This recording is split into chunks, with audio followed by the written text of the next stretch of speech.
overseas Filipino workers are hired for their professionalism and skills and dedication to work.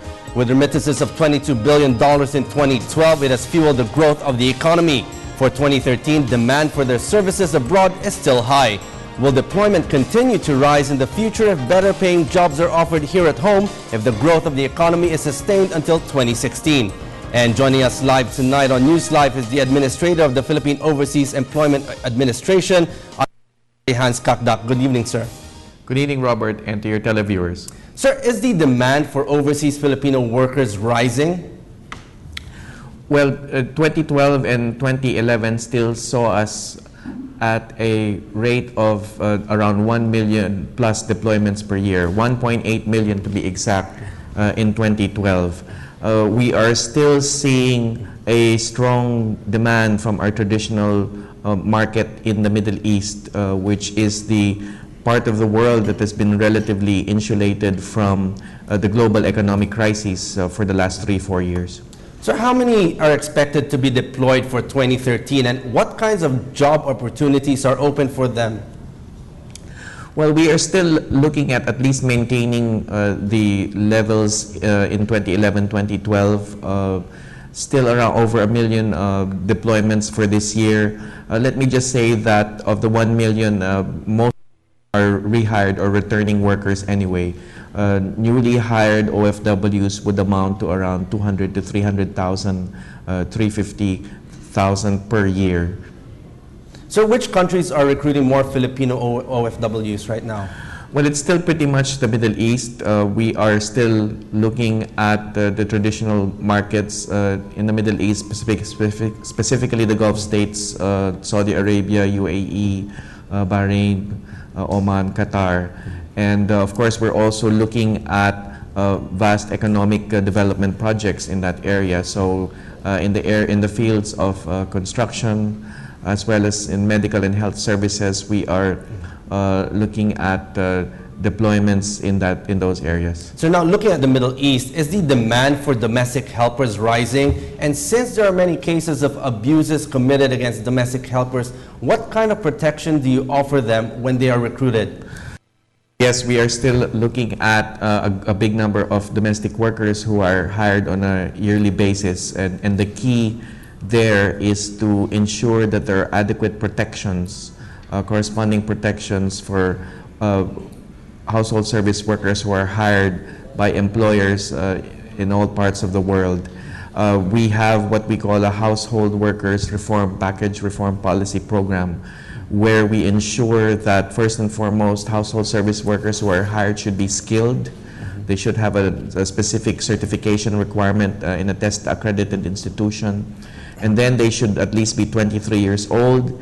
They should receive $400 as an entry-level salary. And finally, they should not be charged any placement fees. So what about professionals like engineers, accountants, and managers? From which countries are they being recruited from? Well, in the area of professional and technical work, which is around 15 to 20% of yearly deployments, we still are looking at the Middle East, again, where there are economic development projects, economic cities, industrial parks, construction projects, especially in the light of many events or activities that are being held in the region. For instance, the World Cup in Qatar is up and coming. So we are still pretty much looking at professional technical skills in the area of construction and healthcare that are expected to be in demand in that part of the world. So when we talk about salaries, are OFWs much better paid? Well, OFWs, of course, are paid in accordance with the contracts which they sign with their respective employers. There is no strict minimum wage requirement in the market such as the Middle East, but by and large, if you're looking at the semi-skilled and skilled sectors, there would be a salary range of maybe as low as around 500 to 600 US dollars onward to around $1,000 a month, depending of course on the skill, depending on the experience of the worker. So before our OFWs leave for their countries where they're going to get their work, what kind of programs or orientation do they go through in order for them to actually be armed better in terms of information, culture, and their rights when they arrive at their host country? Well, information is key, I think, in order that one may be amply protected when abroad.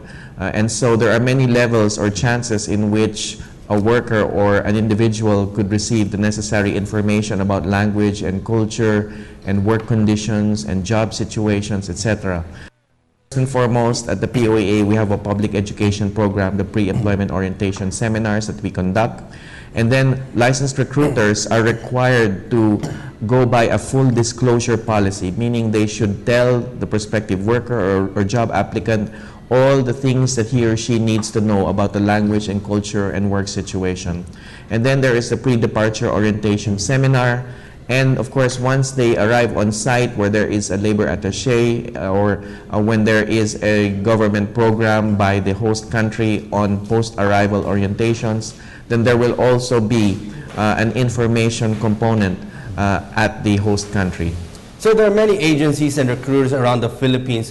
What kind of monitoring does the POEA do so that they actually do their job in terms of providing the right information, the jobs, the companies that they actually accredit themselves with to get their recruits hired?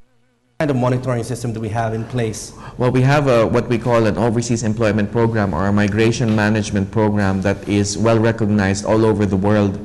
Essentially, it means that recruitment and deployment of Philippine workers for the better protection of Philippine workers is a highly regulated endeavor. Under the law, recruiters must be licensed before they recruit for overseas employment.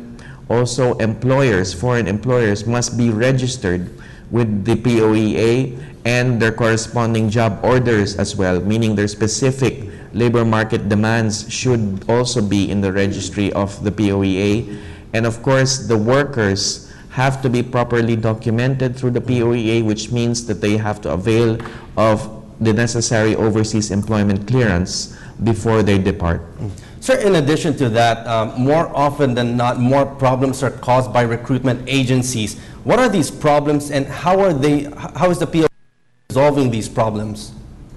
Well, in the area of monitoring and ensuring that licensed recruiters are in line or not in violation of our rules and regulations, we do have an inspection authority as well as the authority to receive complaints or institute action against erring licensed recruiters.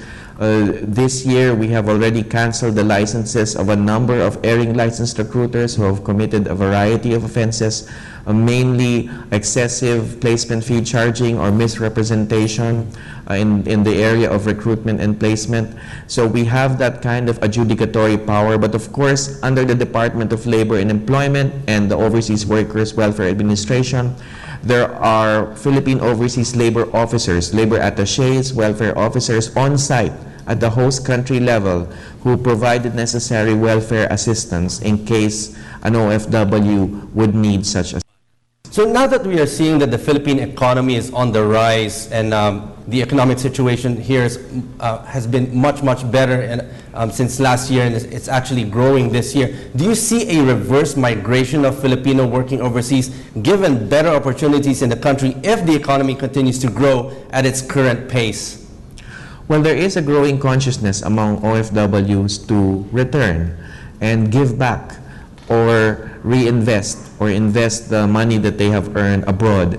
Also, there's a growing consciousness of what we call reintegration, which means OFWs, after having integrated themselves in the host country and performed tasks and work and made themselves productive in the host country, will now bring themselves or their resources back home so that their families and communities here can harness those resources and invest in the local economy. So in a final word, any projects or programs being implemented right now?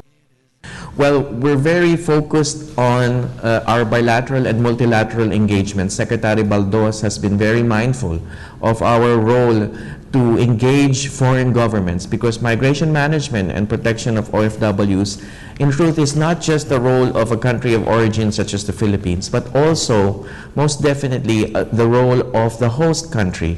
And so we have been instructed by our secretary to engage foreign governments in dialogues, bilateral engagements, so that governments, foreign governments, host governments will also have the necessary measures and coordination with us for the better protection of our OFWs. Okay, on that note, thank you very much for joining us here at NewsLife. That was Undersecretary Hans Cacdac, Administrator of the POEA. Thank you, sir.